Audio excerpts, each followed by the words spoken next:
Hello, I'm Dr. Sean Forsyth, and I'm going to talk to you about the pathophysiology and treatment of acute respiratory failure. So first we ought to talk about the types of respiratory failure.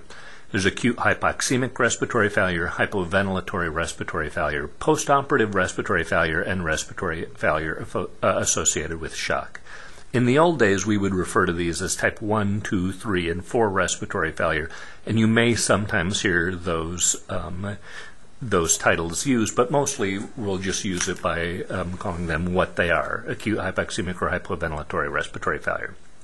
Now, respiratory failure associated with shock, I'm really not going to talk about. The theory there is that when people are in shock and having problems with oxygen delivery, that your respiratory muscles can use up to 20% of your cardiac output. And so in those people, we will at times put them on mechanical ventilation simply to save their cardiac output for their other organs. But we're going to really focus on the rest, the other three. First, hypoventilatory respiratory failure. In general, this is because your minute ventilation is inadequate to meet your metabolic demands, and thus you develop a respiratory acidosis. PCO2 climbs, pH drops. In general, this is a problem with either load, strength, or drive. So let's look at each of those. Drive problems are usually the easiest to tell. If someone comes in with a PCO2 of 90 and the respiratory rate is 30, it's not a drive problem. People with drive problems come in with a PCO2 of 90 and a respiratory rate of 2. In general, drive problems are caused by narcotics. So, for example, a heroin overdose. Brainstem problems can also cause these, and typically because the respiratory drive is not one discrete focus, these tend to be not subtle. So, in other words, it's a giant medullary infarct or a giant brainstem problem. It's not just you're not breathing and no other neurologic problem. Central apnea can also cause hypoventilatory respiratory failure. And hypothyroidism can contribute, but usually you will not see someone hypothyroid to the point where they develop respiratory failure. Now, load problems can be divided up as either elastic problems, resistive problems, or a minute ventilation problem. So elastic problems, something is too stiff, and that increased load causes problems. So what can be too stiff? It's either the lungs, the chest wall, or the pleural space. So the lungs can be stiff if they're full of fluid, so pulmonary edema. If they're full of scar, pulmonary fibrosis, pneumonia, or sometimes large tumors. The chest wall can be too stiff, and typically these are bad kyphoscoliosis. Sometimes thoracic surgeries like thoracoplasties, which cause very stiff chest wall. Now, for this particular topic, we tend to lump the abdomen into the chest wall. So tensitis causes a stiff chest wall, as will an ileus with big abdominal distension and obesity. The pleural space filled with either enormous pleural fluid or a pneumothorax will also cause a stiffness problem. Now, resistive problems are either upper airway or lower airway. So upper airway obstruction would be vocal cord paralysis, a laryngeal tumor, or angioedema. Lower airway resistive problems are asthma, chronic bronchitis. Minute ventilation will cause hypoventilatory respiratory failure when, for example, you have a very significant metabolic acidosis, and to compensate, one needs to blow their PCO2 down to 10. That is about the limit of what the respiratory system can do, and so with time, that load of having to blow your PCO2 down to 10 will cause fatigue. As with most of these problems, load by itself tends to not lead you to hyperventilatory respiratory failure. It tends to be a combination of load and weakness. So what are the weakness problems that can cause hypoventilatory respiratory failure? Well, one should think of these as anywhere between the brain itself and the muscle. Anywhere along the way, a problem can cause a strength problem. So these can be CNS diseases or spinal cord diseases, ALS, Guillain-Barré, polio, cervical spine problems, multiple sclerosis. These can be Peripheral nerve problems, so if a phrenic nerve is lost, so generally one by itself won't lead to hypoventilatory respiratory failure, but losing both can, and losing one will contribute. And then neuropathy of critical illness often contributes on the back end of people who have been in the intensive care unit for a long time. Neuromuscular junction problems, Eaton-Lambert syndrome, paralytic organophosphate poisoning technique can cause this. And myopathies, so steroid myopathies, often in the intensive care unit when people who have a primary load problem like airway obstruction get blasted with steroids and will develop a steroid myopathy that contributes with the strength problem. And then just dynamic hyperinflation can put the diaphragm at a mechanical disadvantage and contribute with the strength problem. Then there are a lot of metabolic problems that by themselves will not cause respiratory failure, but will often contribute as a bit of weakness. And so these would be hypo or hyperkalemia, hypophosphatemia, hypo or hypermagnesemia, and hypocalcemia. Again, hypothyroidism can contribute, as can protein-calorie malnutrition. So how do we treat hypoventilatory respiratory failure? Well, in general, if there's a drive problem, we fix the fixable drive problems. And then most of these cases are a combination of a strength and a load problem, and so we try to improve the strength and decrease the load. Often we will use mechanical ventilation as a temporizing measure to rest the respiratory muscles while we try to fix the fixable problems. So how might we increase the strength? Well, if there are electrolyte problems, we will fix them. And so often we will become obsessive about where is the magnesium and the phosphorus, because this, although minor, is one of the fixable problems that can improve strength.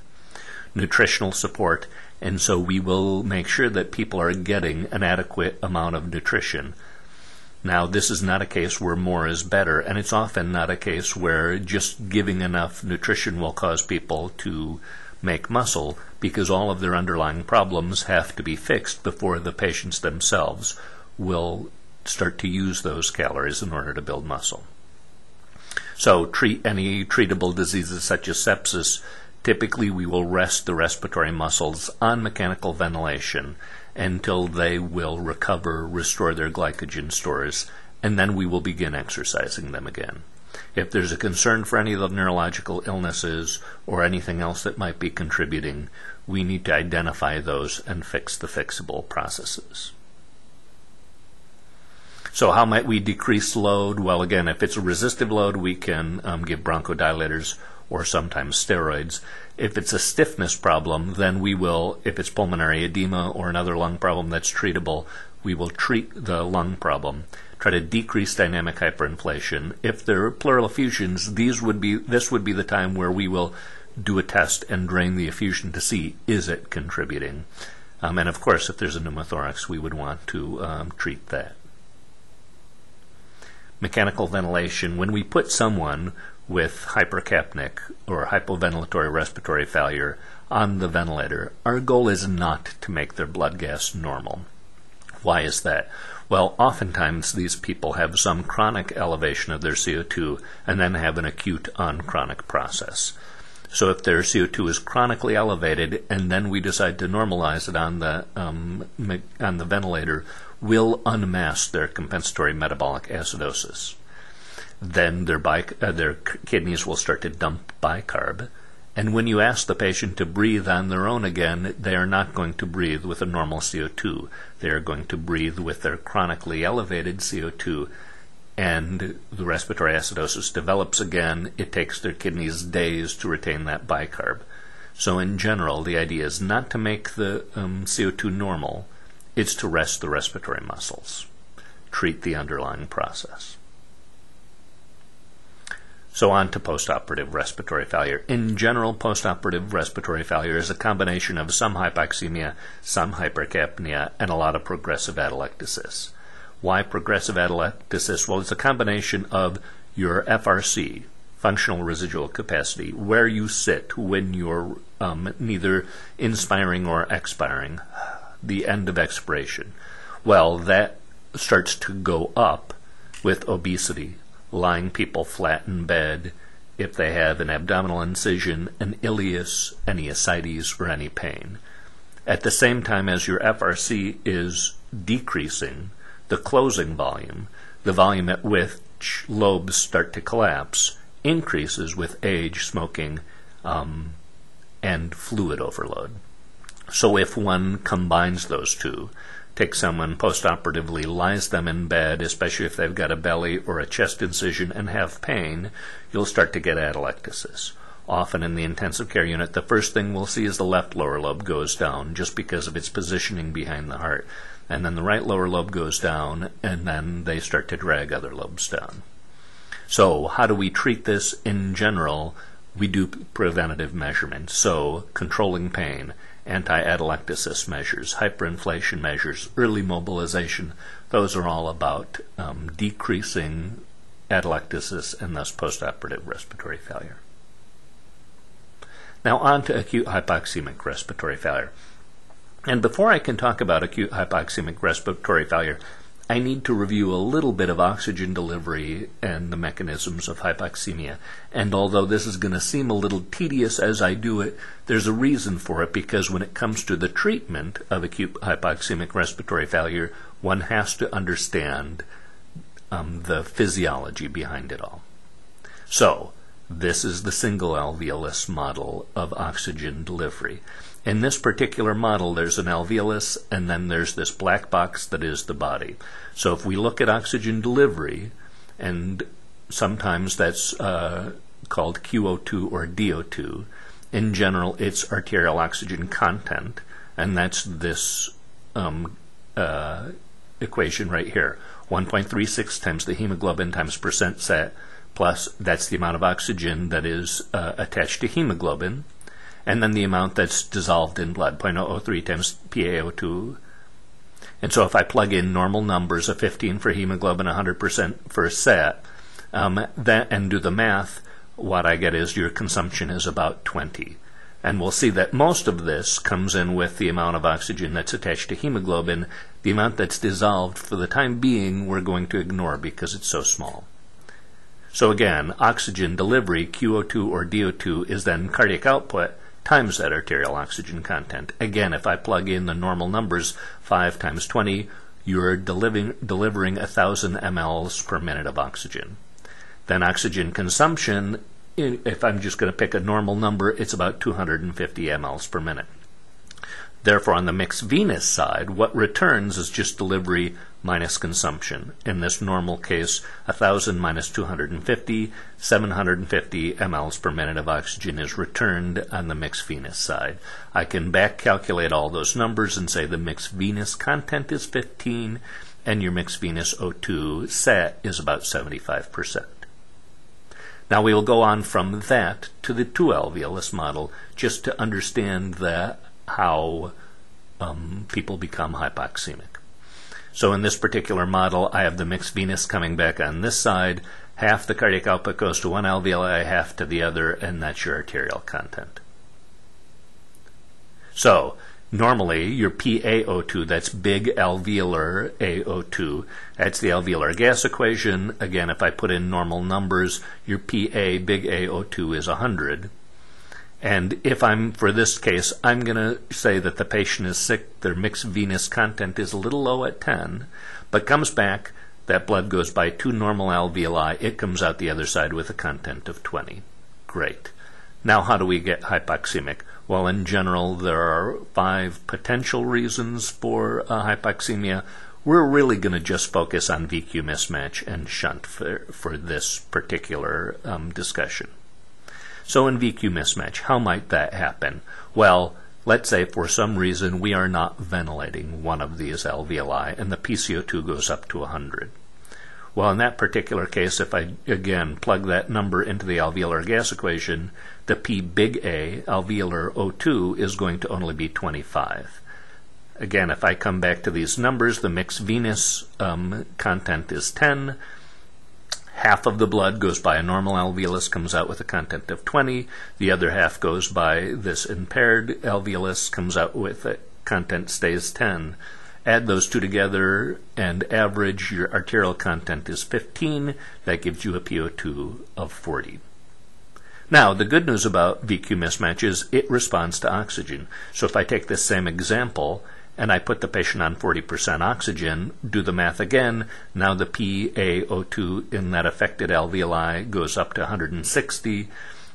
Again, content of 10, both sides get oxygenated, arterial content is 20, and normal arterial oxygen set. Shunt, on the other hand, there's a flooded alveolus, and that alveolus can be flooded with blood, pus, or water. So half the blood comes back to normal alveolus, half comes back to that flooded alveolus. Again, if I plug in numbers, there's originally with a 50% shunt, content comes back at 10. Half passes by normal alveolus, content is 20. Half passes by flooded alveolus, content is 10. Again, arterial content is 15, and your PO2 is 40. Shunt doesn't respond to oxygen, and so in this particular example, we're not going to mess around. I'm just going to put the patient on an FiO2 of 100%, and we'll see what happens. Well, again, half the blood goes to this normal alveoli. Now the PA, big AO2, in this alveolus is 650. Half the blood, so content comes back at 10, half the blood goes by this flooded alveolus. It doesn't matter what the oxygen is, it's going to come out the other side at 10. Half goes by this alveolus with the PO2 of 650. Now its content actually goes up to 22. Why? Because we've been ignoring this part of the equation, the 0.003 times PaO2, because in general it's so small. But when one cranks the PaO2 up to 650, all of a sudden it actually does start to contribute. So now the content here is 22. You add those two and average, your content is in the arterial side is 16, and you just intubated the patient, put them up to 100%, and your PaO2 went from 40 to 50. Not much bang for your buck. On the other hand, shunt does respond to changes in your mixed venous. So if I go by the same model and say this alveolus is still flooded, I'm going to keep the person on room air. That won't be my intervention. My intervention will be to raise their mixed venous from 10 to 15. And we'll talk about how we might do that in a little while. But just doing that, keeping the patient on room air, then again, half the blood goes to this normal alveolus, comes out with a content of 20. The other half goes by this flooded alveolus. Its content is still 15. But now the arterial content is 17.5, the PO2 is 58. So, shunt doesn't respond to changes in FiO2 very much. Far more bang from your buck by small increases in your mixed venous O2. So, a fancier way to say that is because of direct admixture, and by that I mean that some of that mixed venous is coming back, passing by a flooded alveolus and directly mixing with arterial blood, any changes in your mixed venous are directly translated into changes in your arterial O2. If your lungs work, that is not the case. People can exercise, drop their mixed venous very low, and it does not affect their arterial saturations. So again, keep this in mind, because when we come back to the treatment of acute hypoxemic respiratory failure, this becomes very important. So let's just go back to acute hypoxemic respiratory failure in general then. So this is severe hypoxemia, not responsive to high flow oxygen. So by definition, we're really talking about shunt here. And so something has flooded those alveoli. What is that something? Again, it's usually blood, which is alveolar hemorrhage, pus, which is pneumonia, or water. And that water can either be high pressure pulmonary edema, which is cardiogenic, or low pressure pulmonary edema, which we'll call ARDS. You can lump or split acute hypoxemic respiratory failure. Sometimes people will split it up into focal lesions and diffuse lesions. Why would we do that? Well, because focal lesions act very differently than diffuse lesions. So in a focal lesion, let's say lobar pneumonia, this might just be that your right lower lobe is sucked in with pneumonia. Now, if you think about that, that's only one of your 5 lobes. So why is it that you're so hypoxemic? Well, probably because there's so much inflammation going on in that area. Blood is attracted there, and so the blood is flowing, perfusing the area that's the worst ventilated. Now, focal lung lesions that lead to acute hypoxemic respiratory failure may not respond to PEEP. PEEP may just overdistend the normal lung, do nothing for that consolidated lung, and thus force more blood to the consolidated lung. As you overdistend the normal lung, alveolar pressure goes up and may eventually be above pulmonary capillary pressure, turn it into zone 1 lung. So in other words, not perfused. So how might we treat that? Well, use gravity in your favor. Position the good lung down and hope to draw blood to the good lung and away from the bad. On occasions, although very rarely, we can use split lung ventilation, and that is intubate the patient with a dual lumen and a tracheal tube and ventilate each lung differently. So these are very difficult to treat, but often even hypoxemic respiratory failure that starts out focally, as it progresses, will progress to diffuse lung lesion and then respond to more of the treatments that ARDS does. So, I've been referring to ARDS, the acute respiratory distress syndrome. In general, this is a clinical syndrome. It's a syndrome of inflammation, increased capillary permeability that's associated with a constellation of other abnormalities. So just recognizing that a patient has ARDS is not the equivalent of diagnosing the cause. You have just diagnosed the syndrome. And often, until one diagnoses what is the cause of ARDS, one will not make it any better. So the definition of ARDS is bilateral infiltrates, a wedge pressure under 18, and if one doesn't have a swan in, no evidence of elevated filling pressures by exam, neck veins, and a PF ratio, which is your PaO2 over FiO2 ratio of under 200. That's the definition. In general, when we think about that, we think about a whole constellation of what that means, but that's just the definition that gets everyone into all the trials we do. The epidemiology, somewhere, although difficult to say, somewhere between 5 to 75 per 100,000 population. It seems to be increasing in incidence, although sometimes it's very difficult to sort that out. There are pathologic stages, but I'm not really going to focus on them so much because that's not all that important for what we're talking about today. In general, though, these people can resolve, as bad as their lungs may look acutely, can resolve over months so that their chest X-ray becomes normal again, their PFTs can return to near normal. We don't actually know what happens in their histologically to their lungs very well because most people do not biopsy lungs that have recovered to normal. Again, as we lump or split, sometimes people will split ARDS into disorders caused by direct injury to the lung and indirect injury. Direct injury would be pneumonia, aspiration, or some sort of inhalational injury, whereas indirect is a process outside of the lungs that affects the lungs. Sepsis, trauma, pancreatitis, SIRS. Again, people will split those at times, thinking that these fundamentally act differently and respond to different therapies, although that's really never been proven. Again, in our mind, we have our concept of ARDS as a diffuse process where all of the lung is affected. But when one truly looks at CT scans, it typically is fairly patchy, where there are areas of dense consolidation, some areas of atelectasis, and some areas that are spared. So now on to the treatment. In general, step number 1 is careful search for the underlying cause. And again, this is because if we do not figure out what started the process, so there is sepsis and you have not controlled the underlying infection, all the rest of this is simply temporizing and you won't make people better. The other treatment strategies that we'll talk about: restricted fluid management, maximizing the mixed venous, mechanical ventilation, permissive hypercapnia, and then we'll end with salvage therapies.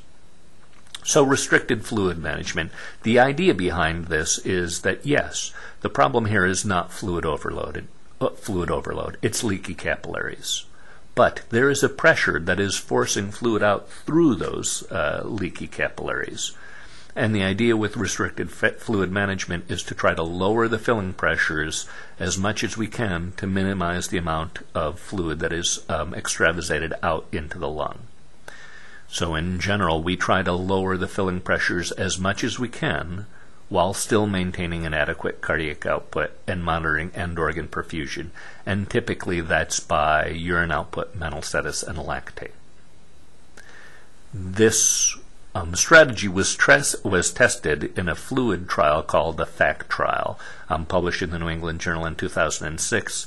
They compared conservative management versus liberal fluid management. Conservative was running the patients on the dry side. Liberal was more of a you can use fluids as you need them.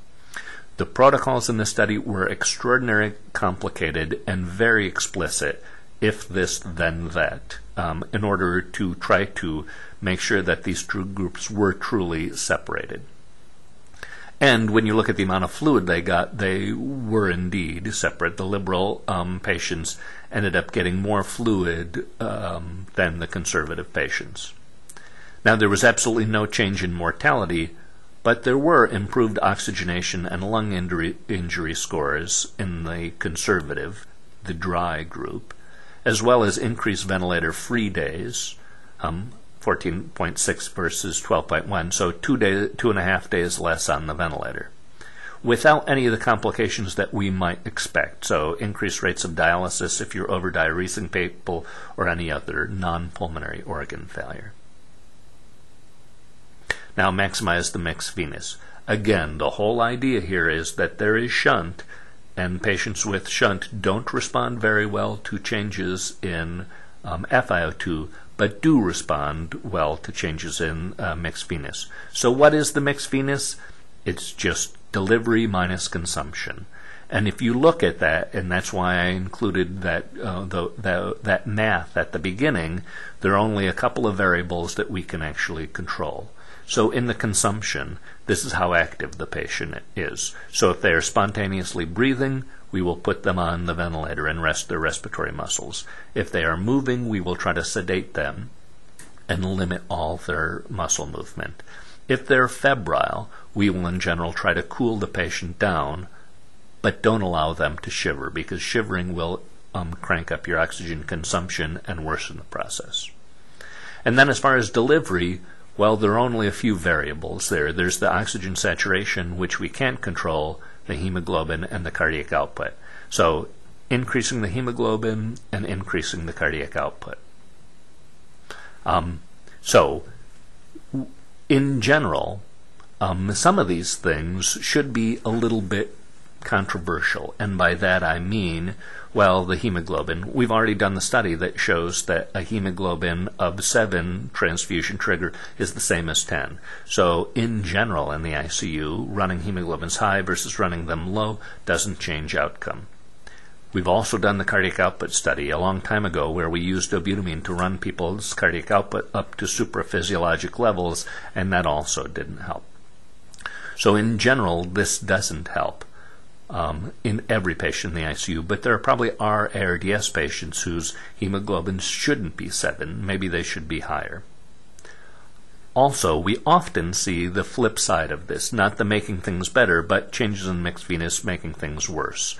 And the typical scenario is in the middle of the night, patient desaturates, their FiO2 is turned up, blah, blah, blah, and oh, by the way, they were febrile. Now, in point of fact, what really happened there is the patient was febrile, dropped their mixed venous, and then desaturated because their mixed venous changed, not necessarily because their lung disease changed. And in that particular scenario, the answer is not to crank up their oxygen, their FiO2, as much as it is to identify what caused the change in mixed venous, in this case the fever, and make it better. Next, we move on to the mechanical ventilation. And we're going to talk about the FiO2, PEEP, tidal volume, and the mode. So, in general, the rationale behind any of these things we talk about as far as the mechanical ventilator is, it can do good things. But the ventilator can also make things worse. So we all know about barotrauma, and that is just as we increase the airway and the alveolar pressures, things can rupture. When the alveolus ruptures into the pleural space, it's a pneumothorax, but that alveoli can also rupture into the interstitial space and cause interstitial emphysema. It can rupture into the mediastinal space and cause pneumomediastinum. Besides barotrauma, there's volutrauma. And this is simply that you can take normal animal lungs, ventilate them with very large tidal volumes, but normal pressures, and within a day or so cause changes that look, for all the world, exactly like ARDS.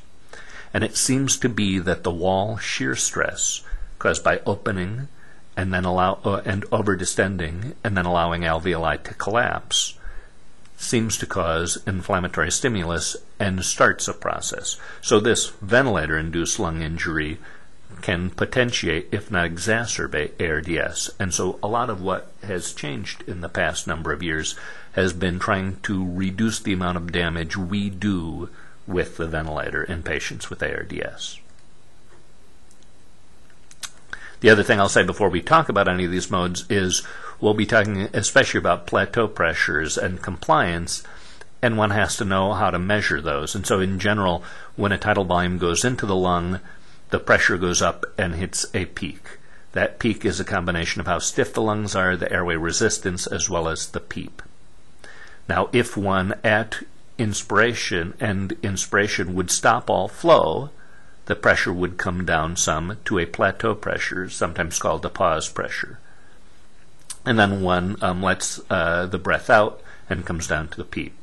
Well, this plateau pressure, because there is no flow, the resistive pressure drop goes away, and the plateau pressure is a measure probably of what the alveoli sees, but also of how stiff the lungs are and the PEEP. The difference between the peak and the plateau pressure is your airway resistive pressure drop, and then your plateau is giving you more a sense of the compliance. You can actually calculate the compliance with that equation down there, although the newer ventilators will do this all for you. Okay, so on to what we can set on the ventilator. Well, we can set the FiO2. In general, when someone gets intubated, we start out at 100% and then slowly decrease as tolerated in order to keep the patient's saturations over 90%. In general, our goal is to get down to non-toxic levels of FiO2. And although there's no clear definition of that and it's not a strict cutoff, most people will think of under 60% as non-toxic. If one can't get to non-toxic levels, then we start to use PEEP or other measures in order to get the FiO2 down.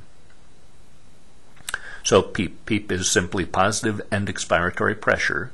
The idea here is to not let the lung volume drop down to your normal FRC and let alveolar units start to collapse. We will use PEEP to stent open or distend alveoli and redistribute lung water. When the alveoli are distended, they're tethered together and they will stretch open the interstitial space, making the pressure there more negative and redistributing lung water. This can improve oxygenation. So there are great things about PEEP in that it can indeed prevent this de-recruitment, allowing alveoli to collapse process. But it's also pressure, and that pressure can cause barotrauma and has hemodynamic effects as well. So there are three schools of thought as to how to use PEEP. There are the least PEEPists, the best PEEPists, and the open lung PEEPists.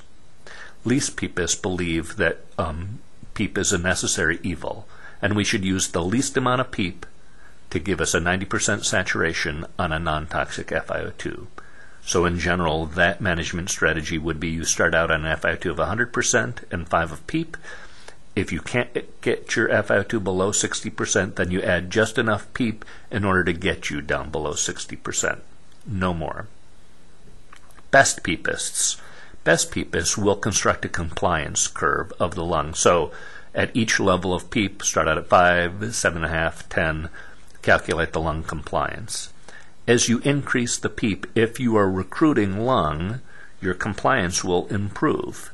Once you stop recruiting lung and start overdistending lung, your compliance worsens again. And so one constructs the curve, finds the optimized compliance, and sets your PEEP there.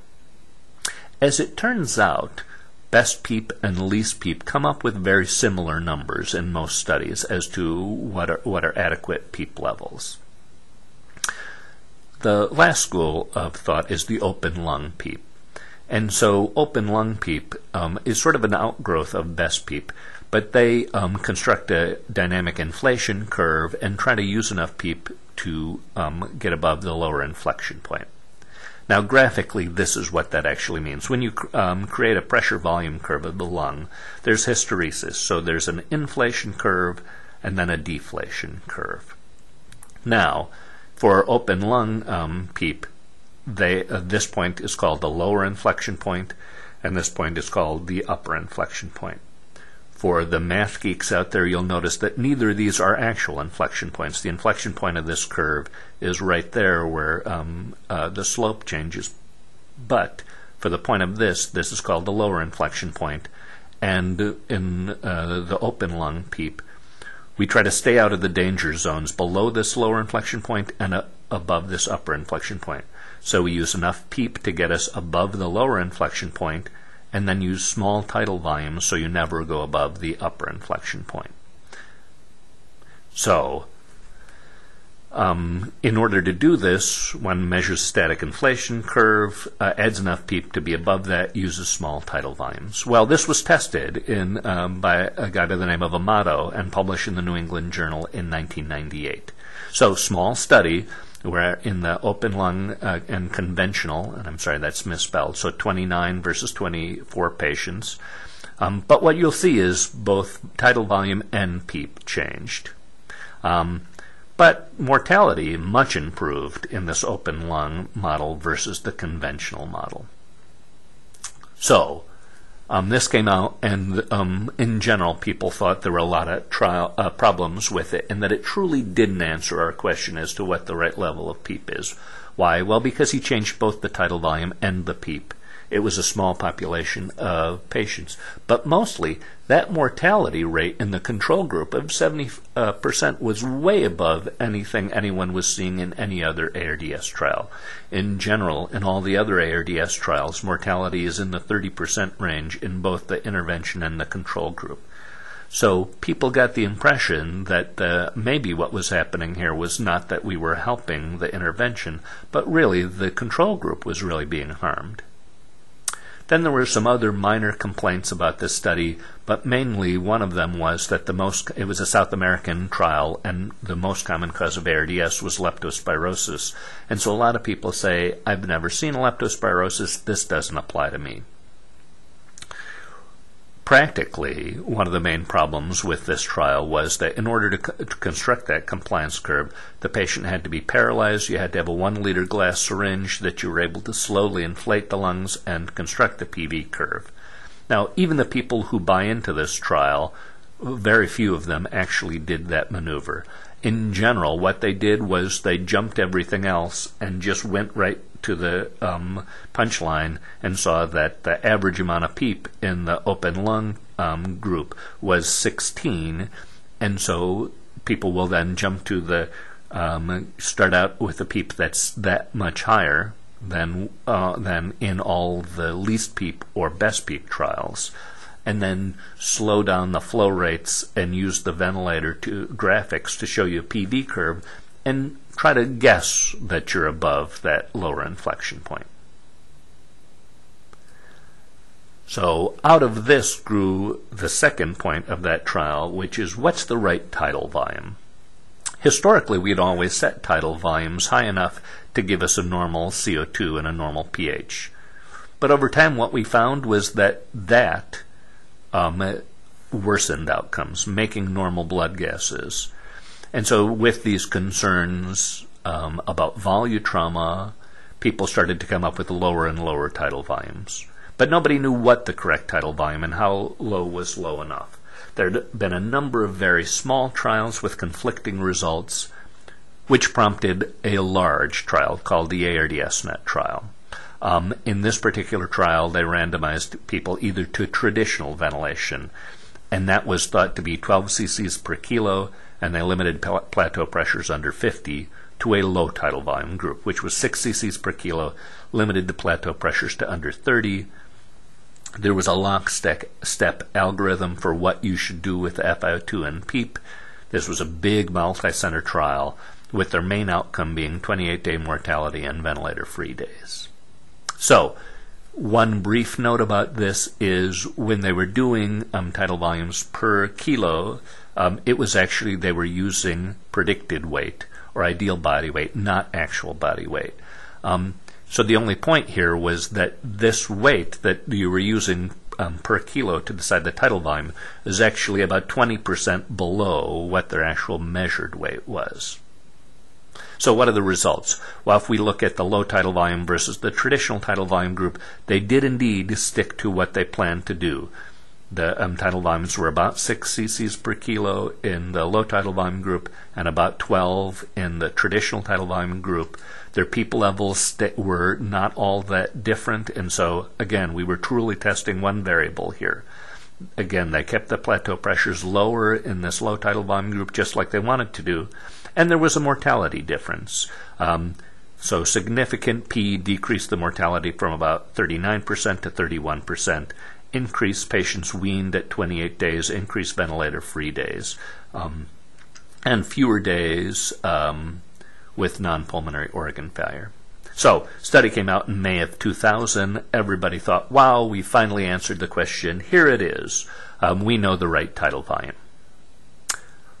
But about a year later, two gentlemen from the NIH named Eichacker and Natanson started writing articles suggesting that we might not have shown what we thought we showed. Instead of actually benefiting the intervention group, maybe what we did was we harmed that control group.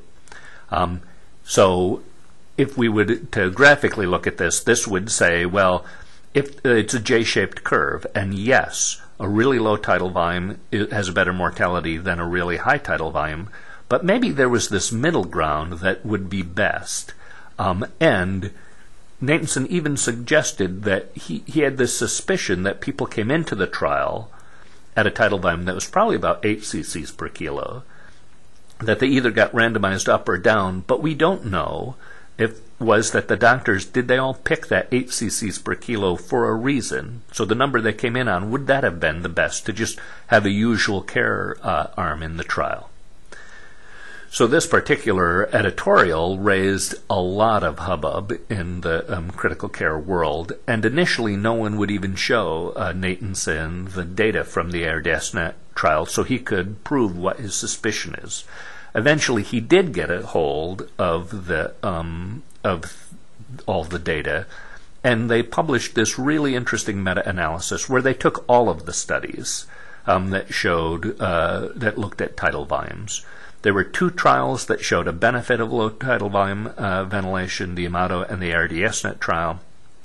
And then there were at least 3 studies that showed no benefit. So what this graph shows is the before and after randomization plateau pressure.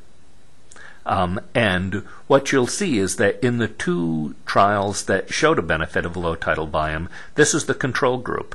In the control group, they got randomized to a higher plateau pressure. In all the studies that did not show a benefit, their control groups stayed about the same. Here's the intervention group. All of them got randomized to a lower tidal volume. So the thought here, again, could be these 2 trials that showed the benefit, what they actually showed was that by taking your control group and increasing their plateau pressures and their tidal volumes harmed them, rather than that lowering the tidal volumes helped them. So where do we come away with that on what the right tidal volume is? There still is debate, but many people will say, again, if we look back at here, the magic number is 32 on this particular graph, that if we keep plateau pressures under 32, there may be no difference between whatever your tidal volume is in the control and in the intervention group. When your plateau pressure gets above 32 in these control groups, that might be when you're harming them. So what's the right tidal volume? Well, we don't know But what we do know is keeping a plateau pressure under 32 is probably very important. Now, when we do that, when we start to make the tidal volume smaller in order to limit those plateau pressures, almost by definition, the CO2 is going to rise.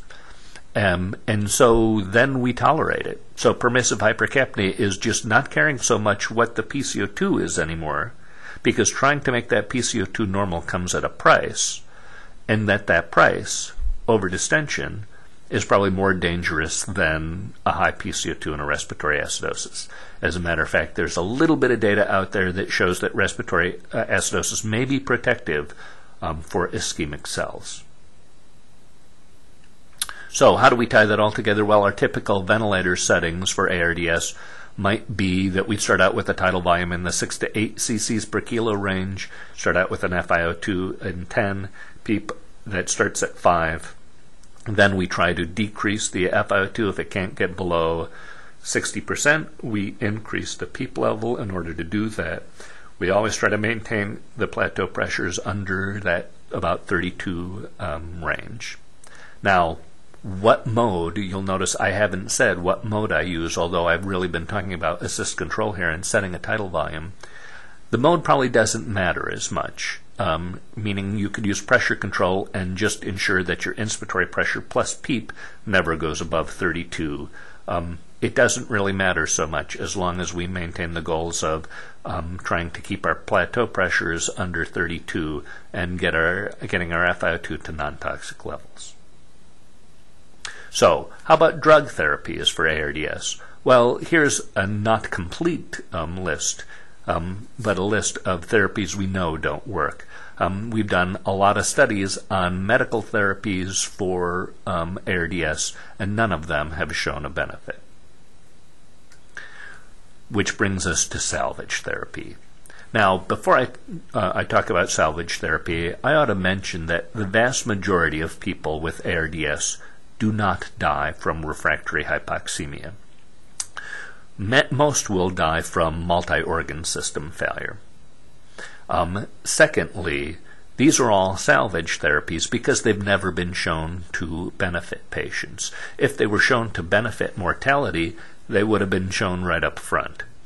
In general, these are therapies that have been shown to transiently improve oxygenation without really changing survival. So there probably are a slim minority of patients with ARDS who we struggle at times with oxygenation, and these are salvage therapies that might improve that. So prone positioning, the idea here is as opposed to laying people on their back, which we do for convenience sake, ventilation and perfusion are probably better matched when people lie on their stomach. And so there have been studies that have shown if you take patients with ARDS and flip them prone, you will improve their ventilation perfusion matching, improve their oxygenation transiently, but not improve survival. Of note, you do not have to keep them prone all day long to get the effect. You can prone them for a few hours and then flip them back on their back, and the effect maintains even for a while after you flip them back on their back. The downside to it, well, there's some risk to the actual act of proning people, but the bigger risk is once prone, you do not have access to all the things you're used to having access to. Examining their belly, putting in lines, doing CPR, you can't do any of those. Also, that when people get breakdown when they're lying on their stomach, they tend to get it on their face. And that seems to be less socially acceptable to patients' families than sacral skin breakdown. High-frequency ventilation, this would be ventilation where we decrease the tidal volumes to well below anatomic dead space. So very small tidal volumes, very high rates. The idea here is that then you can lower airway pressures. And when taken to the extreme, the alveoli don't collapse or get overextended. They really don't move. They stay the same size, and gas streams in and out of the alveoli.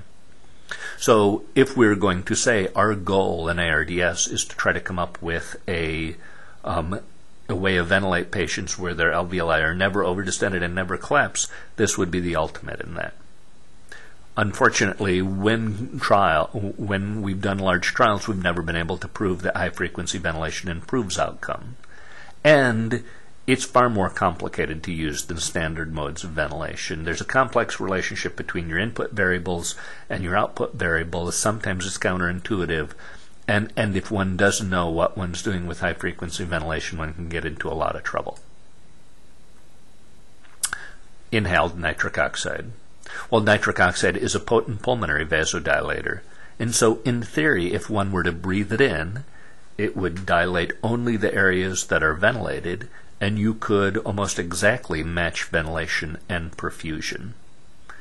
And although there were anecdotal reports of response in ARDS, none of the clinical trials have shown improved outcomes, and inhaled nitric oxide is exorbitantly expensive. So, for the vast majority of the time, it is not used for ARDS. And finally, ECMO. So ECMO is extracorporeal membrane oxygenation. So the idea here is we could take one or two catheters. In this particular illustration, it's one catheter with 2 lumens. We could pull blood out of the inferior vena cava, pull it through a machine that could oxygenate it, scrub CO2 from it, and then pump it back in to the right atrium. And so then extracorporeally both oxygenate and scrub CO2, and then do whatever you want to with the ventilator, because you don't rely, you could apneic, you could leave the patient apneic, or most people would do some low level of ventilation while you try to really limit airway pressures and PEEP. There's a nice review of using ECMO for ARDS in the New England Journal from 2011. There was the only data we have to date is a large multi-center trial from the UK called the CAESAR trial, where they looked at ECMO in severe ARDS. It was published in The Lancet. Now, what they showed was they took severe ARDS. All the patients with severe ARDS got transferred to certain specialized centers and then were evaluated for ECMO. Now, I believe they evaluated 700 and some patients, and of those, only 180 were entered into the trial, randomized 90 versus 90, 90 to ECMO, 90 to standard care. And what they found was, although there was a real small survival advantage for ECMO, there was also a survival advantage simply for transferring patients to these specialized center of care. And so the one take-home message is that we probably, if we're going to be doing advanced therapies like ECMO, we probably shouldn't be doing them everywhere. We should be doing them in specialized centers that are very good at them. In general, ECMO was just thrown around as a last-ditch effort for severe ARDS for a long time. But the H1N1 epidemic really changed that. With the H1N1 epidemic, we had a lot of very young people with single organ failure, just their lungs, who had problems with oxygenation. There were anecdotal reports out of New Zealand and Australia that ECMO really helped them, and then when H1N1 swept through the U.S., there were more anecdotal reports. As a matter of fact, every hospital had put a couple of patients on ECMO during that trial and had, in general, very good results.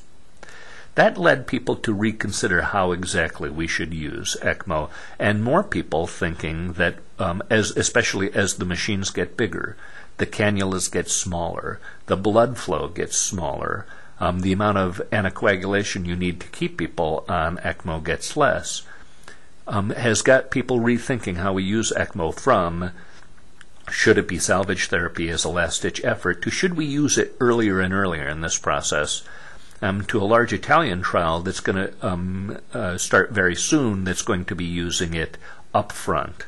So patients diagnosed with ARDS started on ECMO right up front, and then minimally ventilated, and see if doing that might not improve survival.